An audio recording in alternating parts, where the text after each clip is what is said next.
Hi everyone. Today we'll talk about kinematics. There will be three main concepts we cover: displacement, velocity, and acceleration. Displacement is how far something traveled from its starting position.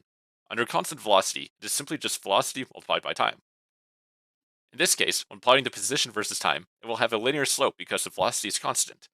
In the other scenario, the object is under constant acceleration.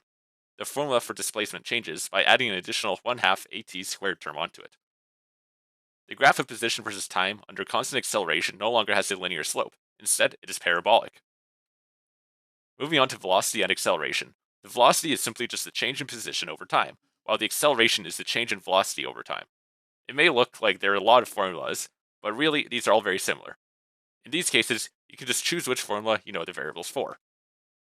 Going back to the position versus time plots.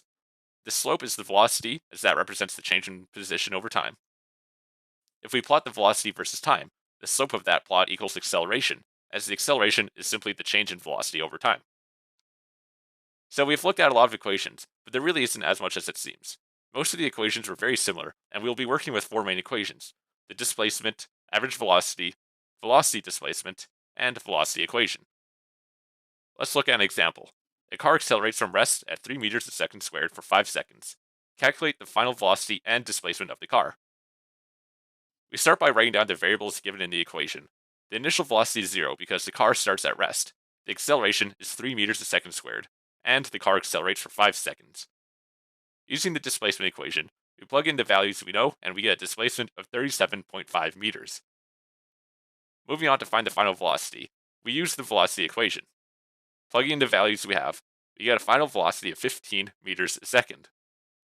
Additionally, you could have also used the velocity displacement equation instead. If you were to plug in the values for the initial velocity, acceleration, and displacement, you see it still gives the same answer of 15 meters a second. So you could have used either equation to come to this answer.